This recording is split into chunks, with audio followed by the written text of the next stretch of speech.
नमस्कार दोस्तों, मैं आज उत्तर प्रदेश पुलिस का जो हिंदी का सिलेबस था, कल की वीडियो में मैंने जो सिलेबस बताया था दोस्तों, आज मैं हिंदी का फर्स्ट टॉपिक वर्णमाला से स्टार्ट करूंगा।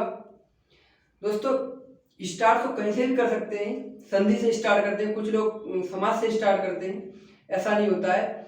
जो सीक्वेंस बना के करेगा तैयारी, उसकी तैयारी बेहतर तैयारी होती जाएगी। दोस्तों वर्णमाला से हम स्टार्ट करते हैं, तो हम पहले ये समझेंगे कि वर्णमाला है क्या और कहाँ से स्टार्ट होती है वर्णमाला।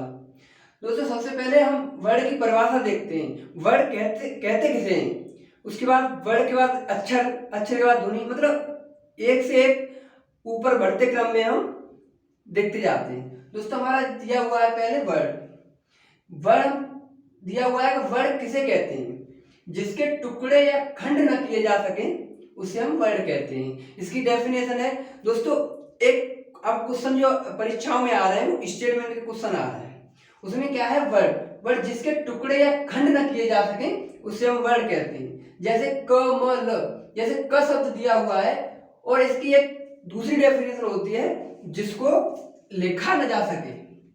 वर्ड क्या होता है, जिसको लिखा न जा सके, सॉरी लिखा जा सके। वर्ड होता है जिसको लिखा जा सके।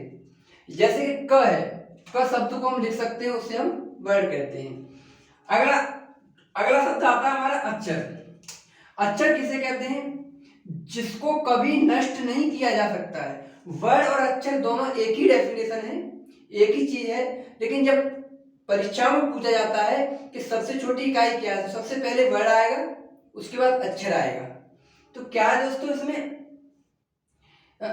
अक्षर होता है जिसको कभी नष्ट नहीं किया जा सकता है। जैसे क जो बोला जाए उसे हम वर्ड अक्षर कहते हैं, ठीक है, जो बोला जाए उसे अक्षर कहते हैं, एक इसकी डेफिनेशन ये भी होती है। और जिसको लिखा जाए उसे हम वर्ड कहते हैं। और इसका स्टेटमेंट के क्वेश्चन मैंने कई बनाए हुए हैं, जैसे एक ये हो गया क्वेश्चन, एक ये क्वेश्चन है कि वर्ड का मौखिक रूप अक्षर कहलाता है। एक ये हो गया जिसको कभी नष्ट नहीं किया जा सकता है, परीक्षा में इस तरह आता है जिसको कभी नष्ट नहीं किया जा सकता है, क्या होता है वो, तो उसको हम अक्षर कहते हैं। ये क्वेश्चन आता है वर्ड का मौखिक रूप अक्षर कहलाता है। अगला होता है भाषा की मौखिक इकाई अक्षर कहलाती है। अगला स्टेटमेंट का क्वेश्चन आता है कि भाषा की मौखिक इकाई अक्षर कहलाती है। जैसे क्या नाम है, क, ये एक भाषा हो जाती है। जैसे आगे आएगा क क्या होता है, पूरा क होता है ना, उसको हम ध्वनि कहते हैं। और क के जब टुकड़े किए जाएंगे तो ये क हलंत लगेगा, फिर प्लस अ, स्वर का प्रयोग करते हैं। उसके बाद अगला टॉपिक आता है हमारा भाषा की सबसे छोटी इकाई क्या है, ध्वनि। उसको हम क्या कहते हैं, भाषा की जो सबसे छोटी इकाई होती है उसे हम ध्वनि बोलते हैं। जैसे अगर एग्जाम में जैसे आता है क्वेश्चन कि जैसे ये क्वेश्चन बनेगा कि भाषा की सबसे छोटी इकाई क्या है, अगर ध्वनि ऑप्शन में दिया होगा तो हम ध्वनि करेंगे, अगर ध्वनि नहीं दिया होगा तो हमारा वर्ड आएगा, और वर्ड भी नहीं दिया होगा तो हमारा अक्षर आएगी। फिर उसी के आधार पे हम क्रमवार करते चले जाएंगे। जैसे अगर ऑप्शन में दिया हुआ है कि वर्ड भी दिया है, भाषा की मौखिक इकाई क्या है, तो वर्ड भी है और प्लस अक्षर भी है और ध्वनि भी दी हुई है, तो इसमें हम सबसे छोटी इकाई पूछेगा तो हम किसको लिखेंगे, तो हमारा सबसे छोटी इकाई ध्वनि होगी।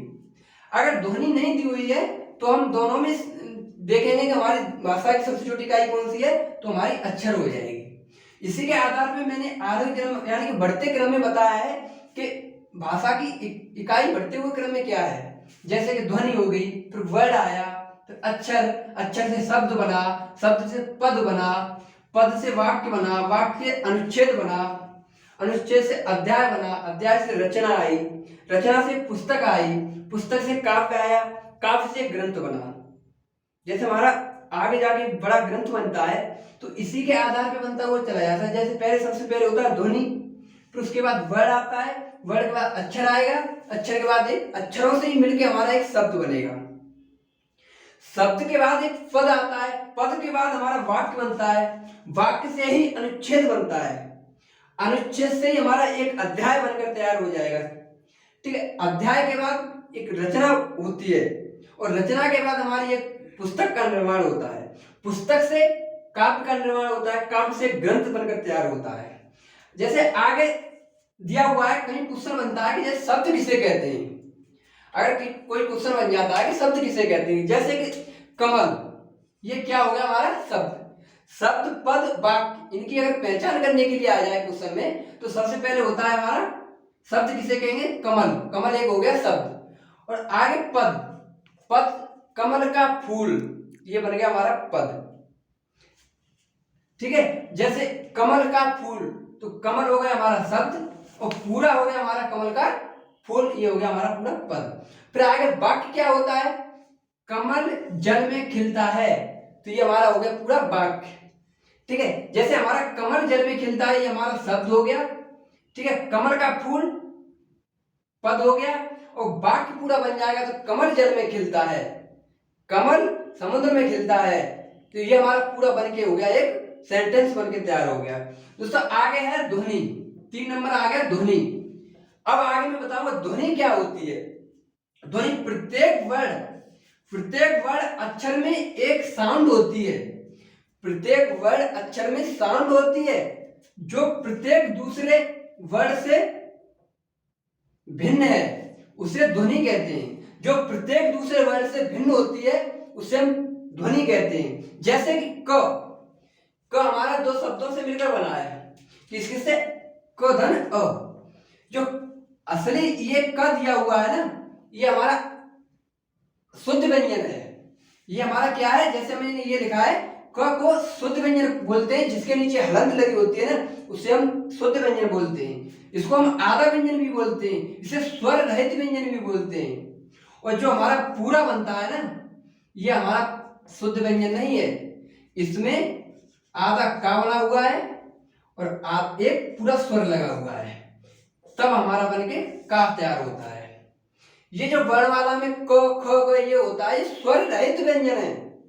ठीक है दोस्तों, तो इसमें क्या है ना, जो क दिया हुआ है ये स्वर है, क्या सॉरी स्वर रहित व्यंजन है। उसके बाद हमारा अ स्वर है, दोनों मिलकर हमारा एक ध्वनि बनाते हैं। तो हम जो ध्वनि होती है ना दोस्तों, ध्वनि का को हम ध्वनि बोलते हैं।